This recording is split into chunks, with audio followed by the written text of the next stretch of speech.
बिस्मिल्लाहिर्रहमानिर्रहीम। अस्सलाम वालेकुम। जमा कतुनको और ईदुनको यौ ځل تاسو ته د خپل یوټیوب چینل نه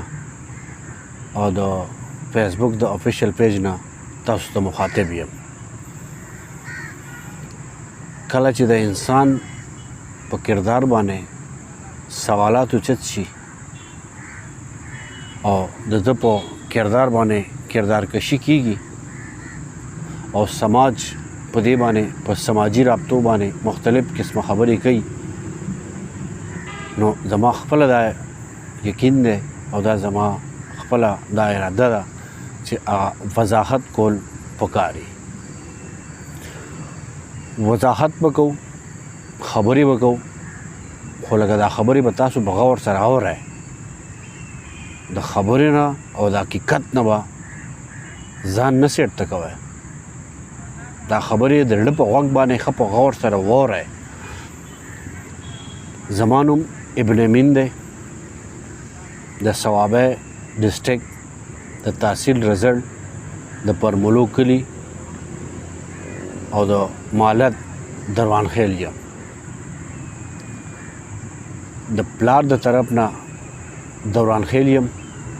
او د مور د طرف نه د سمیلا نوارخیل یم. نه سراروی یم او نه چې تا ګوجر یم او نه مې د بونیر نه کډه راکوزه کړې ده او نه چې ته ګډیوال یم او نه چې ته ټانګیوال یم. خبرې به کوو، په غور سره یې واورئ. د مرحوم سید کلام زوی ابن امین یم چې کوم په میډیا کې امین په نوم باندې ما خلک پیژني او په کلي کې ما د ایم ای په نوم باندې خلک پیژني. سید کلام څنګه وخت یې کړی، ستاسو چې کوم خپل مشران دي د هغې نه تپوس وکړئ. سید کلام په پولیس کې ملازم و او هغه چې کوم وخت یې کړی نو هغه ورچې په ټوپۍ کې تپوس وکړئ، په صوابۍ کې تپوس وکړئ، په کچرو کې تپوس وکړئ، په کچرو کې تپوس وکړئ. او چې کله ډسټرک صوابۍ مردان سره یو ځای 71 کې دا ځانه ضلع جوړه شوې ده، هغه وخت کې مردان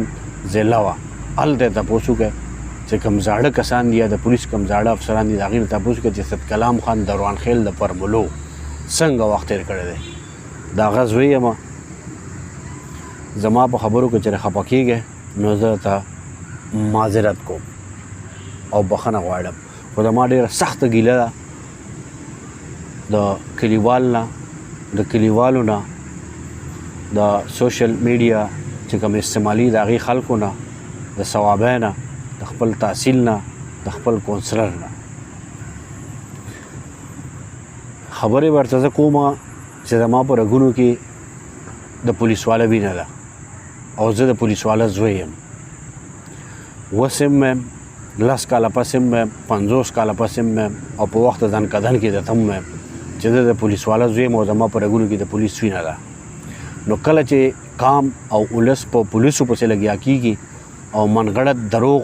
او افواهې پې لغوي نو په هغې باندې ماته تکلیف ځکه رارسي ځکه چې مال ته نه تلي نو حرام وي.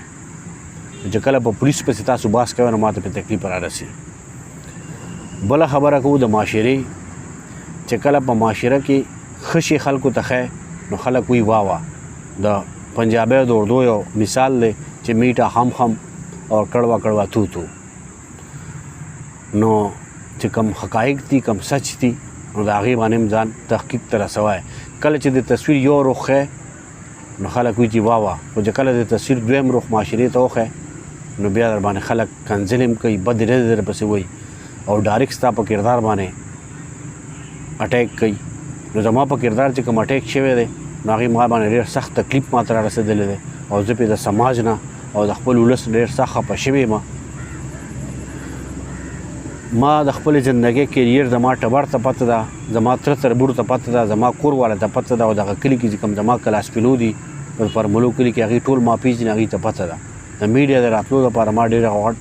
غټ سټرګل کړی دی او اوس هم داسې ځینې موقع راشي چې په هغې کې زه ډېر غټ سټرګل کوم. په 2006 کې زه میډیا ته راغلی یم په 2006 کې دا اوس چې کوم خلک فیسبوک او سوشل میډیا یوز کوي هغې ته هم چې کوم وخت کې تاسو سکول ته تللی که نه علي په نار بې بکري نو هغه وخت کې زه میډیا ته راغلی یم صحیح ده د ټایم لاین ټي وي سټوډیو نه ما د خپل زندګۍ د کیریر آغاز کړی دی بیا زه خیبر ته تللی یم د خیبر نه پس بیا زه نیوز ون ټي وي ون ته تللی یم چې 7 کاله ما هلته کې تېر کړي دي د نیوز ون ټي وي ون نه بیا د سما سی ان بي سي ته په 2012 کې راغلی یم هلته مې چې 15 کاله څه په کم 15 کاله تېر کړو نو بیا زه رالم جاګ ته د جاګ نه پس بیا زه رالم په 2017 کې خم نیوز ته خم نیټورک ته د خم نیټورک چې ما خپله که لږ 2 کاله برابر کړم بیا زه ډایرکټ کړم آی ایس پی آر ته آی ایس پی آر کې ما یو نیم کال تېر کړو د هغې نه بیا زه لاړم انډس انګلش ته انډس انګلش چې کوم د بیریا ټاون والا دی د هغې نه پس بیا زه رالم بول ټي وي ته اوس زه په بول ټي وي کې یم لږه لږه تیاره جوړه شوې ده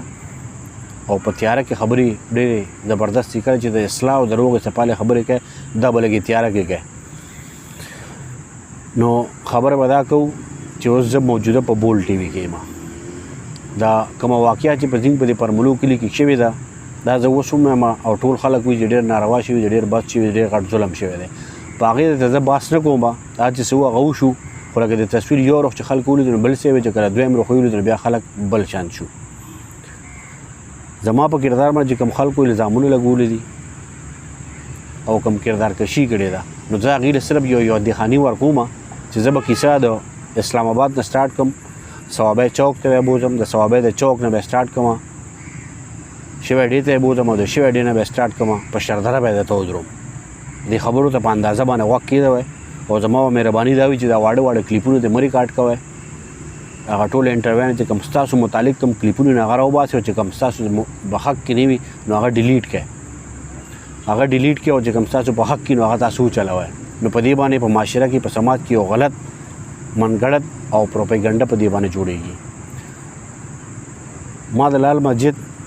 د مولانا عبدالعزیز صاحب انټرویو کړی په هغې باندې خیر ډېره غټه مسله جوړه شوې وه نو دا خو معمولي کیسونه دي هغه طالبانو او داعش ته پورې چې کوم دی نو مختلف قسمه واقعات جوړ شوي اخر هغه مسله زما خپله ذاتي مسله وه ما هینډل کړه زه تر اعظم د اسلام آباد نه ته شروع کېږم چې په فیض آباد کې چې کوم کسانو اوس چې کوم کسان هغه ته ډېر ځي راځي پینډۍ ته د پخوا د هغه وختونو نه هغې ته پته ده زمونږ په فیض آباد کې د صوابی سټینډ و د صوابی اډه وه دا د 2006 خبره ده کوم د صوابی اډه وه صوابي والو چې کله زمونږ د تولانده او د مناګي خلکو اډه واغسته او اډه یې جوړ کړه په پیربدای کې شاهین اډه 1.66 کروڑ روپۍ هغه وخت کې جمع شوي وي صوابي والو د صوابی ښه باوسوخ او اصل رسوخ کسانو د مانیری او د پنجپیر او د زیدي او د یو ځای بل دی د صوابی چې کوم خلک ته هغې ته دې خبرو معلومات شته یا چې کوم ټرانسپورټ سره ریلیټډ دی هغې ته ښه پته ده چې زه کومو کسانو خبره کوم هغې زمونږ د شوی ډي چې کومه اډه ده په پیربدای کې هغه د ناکامولو دپاره چې دا کامیابه نه شي نو د فیض آباد نه خپله اډه وړو په پیربدای کې هغې سره ولګوله چې د شوی ډي اډه ناکامه شي په هغې چې کومه منډه تړله والې ده په کومه هغې کې چې کومه کم هغه وخت کې ما کوم باغ دوړ کړی دا هغه وخت کې په نیوز ون کې وم هغه اډې والې ته پته ده ټرانسپورټ حضرات ته پته ده خو برخل هغه اډه کامیابه شو تاسو اوس اسلام آباد ته او پینډۍ ته د هغې نه سفر کوئ بیا راځو د صوابی پورې د صوابی خبره ته کوم د صوابی د چوک نه والې تر شوی ډي د عباس ته کوم د صوابی مسله دا وه چې د صوابی روډو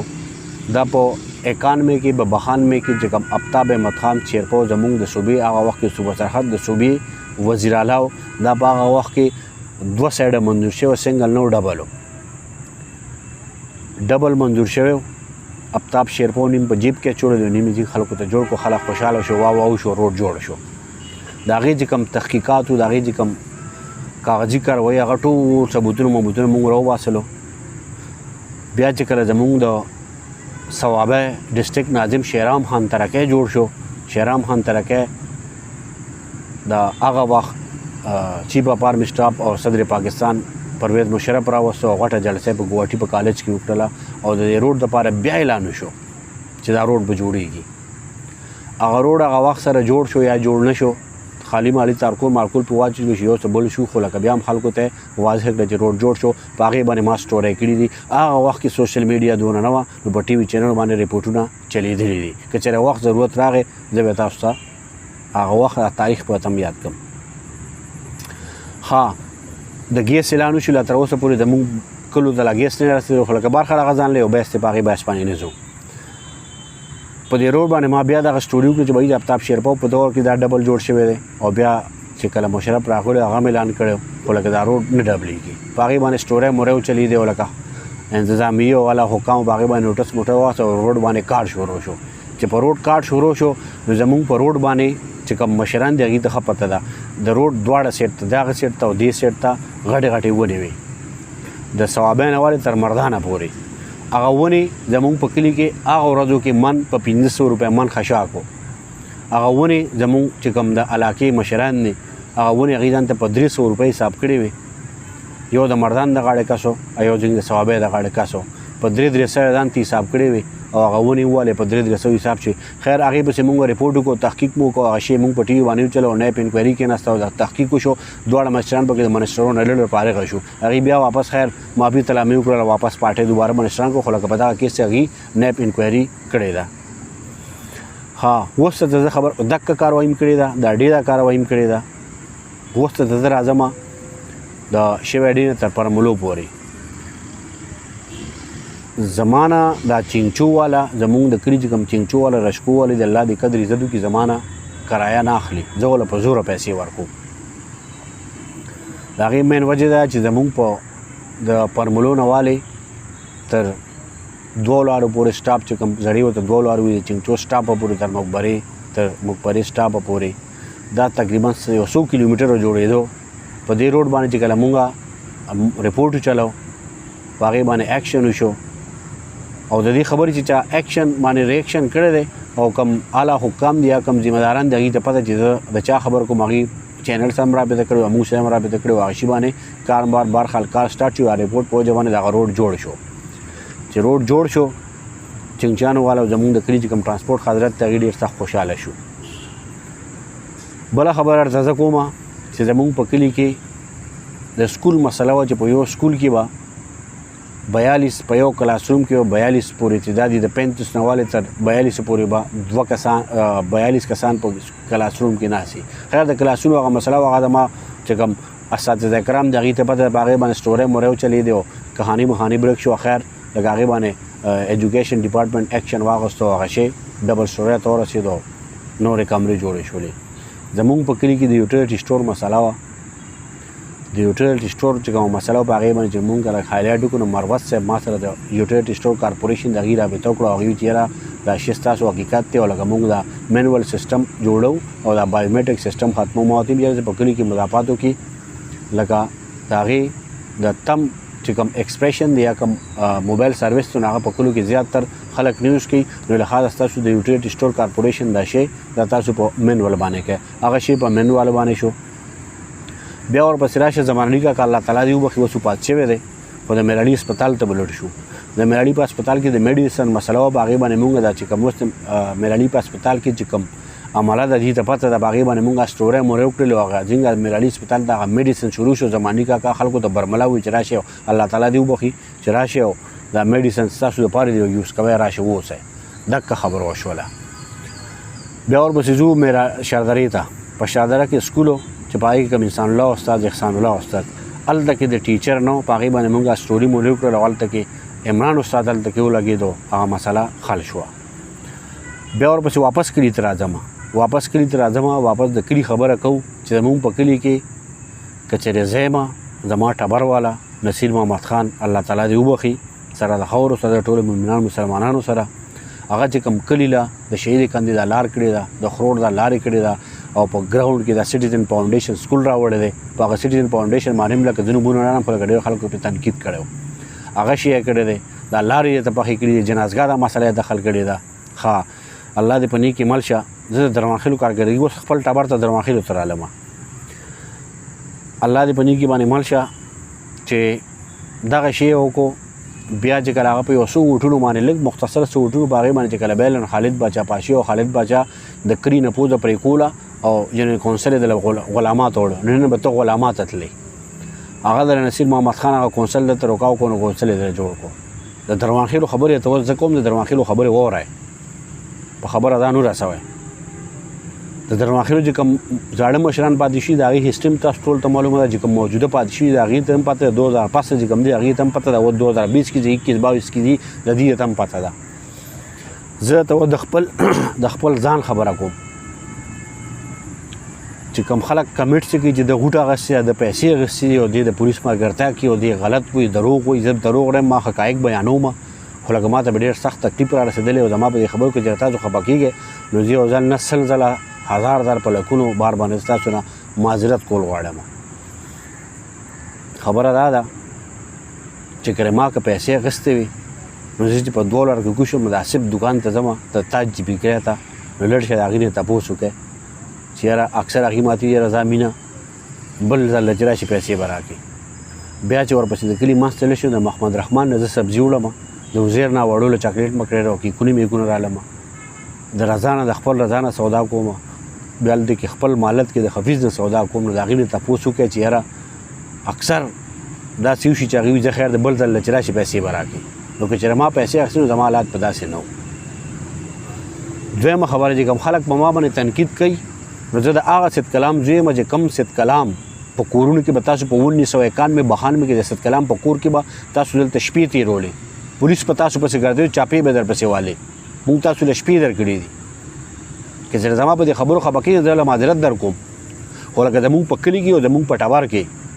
زه به دا خبره وکړم هغه که زموږ خوا کې واړه ټبرونه دي که غټ ټبرونه دي که باتیت دي که جماخیل دي که ادمخیل دي که کالاخیل دي او که درواخیل دي کار څوک دي د سید کلام په زامنو باندې ستاسو غم درڼېږي ستاسو خادي پې درڼېږي د سید کلام زامن چې کوم دی تاسو لومړي قبر ته کوځئ د محتاج وړوکې زوی دی مصطفی په هر غم کې په هر سار کې به ویني چې چای ترموز راغیستی و ځان در رسئ بالۍ دی په هر قبر کې په هر غم کې د ټولو نه مخکې د هلته کې موجودې ناستي زه خپله چې کله کلي کې م داسې واقعه راشي زه موجود یم نو لکه زه یم چې تاسو کردار کشي کوئ نو په کم ثبوت یې کوئ او باقي د کیس خبره ده نو که چېرې تاسو د ثبوت یي نو ورشه پولیس خپل اف آی آر پولیس کې هغې ته به په تفتیش کې اساني راشي ورشه او هغې ته ووایي چې یاره دا کیس دا د دې خلکو کړی دی زما په کردار باندې چې کوم تاسو الزامات کړي دي کوم کردار کشي کړې ده په هغې ما ته ډېر سخت تکلیف را رسېدلی دی او ما ته د کلي نه ډېر سخت خفه شوی یم لکه چې په کلي کې زه سماجي کم کارونه دي نو هغه چې د دروانخیل کوي د سید عمران د وزیر نه والې تر هغه خوړه پورې نالۍ دله جوړوي دروانخیل کونسل دله واپس په کلي کې پاتې کېږي دروانخیل جرګه خال دله جوړوي دروانخیل د مقبرې مسایل دیوالونه دله حل کوي دروانخیل د شردره کې د سکول مسله حل کوي دروانخیل په کلي کې د سړکونو د روډونو مسلې حل کوي دروانخیل د په یوټر ټسټورو یا چې وړر وړاندې د هغې مسلې د خلکي دروانخیل او بیا تاسو راځئ نو په دروانخیل پسې او په ابن امین پسې تاسو خبرې ترې کوئ نو لکه ډېر غټ ما ته تکلیف راسي که زما په خبرو خفه کېږئ نو زه به ستاسو نه بخښنه وغواړم او خو زما دا خبرې په غور سره واورئ او د تصویر یو رخ چې تاسو ووینئ نو خوشحالېږئ خو چې دویم رخ ته ته خلک ښئ نو بیا به خفه کېږئ نو لکه ډېر غټ تکلیف به ماته رسېدلی او زه به ډېر غټ څه خفه شوی یم او زما په دې خبرو زه اوس هم بیا هم که چا تکلیف رسېدلي نو زه بخښنه غواړم خو لکه چا کردار کشي چې کوئ نو لږ په ثبوتونو سره کوئ صحیح ده او په تیاره کې به دا خبرې تاسو ځکه وکړئ چې لکه دا خبرې واورئ او نیغ په نیغه به تاسو دا خبرې وشي کله چې د اصلاح خبرې کېږي دا په تیاره کې پکار وي دروغ د اصلاح خبرې چې کله کېږي باقي دکه زما ګیله وه ما تاسو ته شعر کې تاسو زما د کلي درانه خواږه مشران دي درانه خواږه خلک یې نو لکه ستاسو د کلي د سماج چې کله زه ښه کار کوم نو په هغې باندې واوه او چې کله بله خبره کوم نو په هغې باندې بیا خفه کېږئ نو لکه دا شیمه کوي په دې باندې ډېر سخت ما ته تکلیف را رسېدلی دی او که زما په خبرو خفه شوی نو زه یو ځل بیا بخښنه غواړم خو لکه زما په دې کلي کې او په دې سماج کې یو ښه کردار پاتې شوی دی غورې نو ما غورې نه پیسې اخیستې دي ته اوس هم تیار یم بیا ته هم تیار یم 10 کاله پس هم تیار یم ما غورې خپل اولاد ته خپل کور والا ته د حلالو رزق ورکړی دی الله تعالی رزق ورکړي خو لکه ما لاله ګټلې ده ولاله مې خوړلې ده صحیح ده او اوس هم چې کوم نه زه پیاده ګرځم او لکه دا الزامونه او دا شی مه کوئ ډېر سخته غلطه خبره ده د الله په امان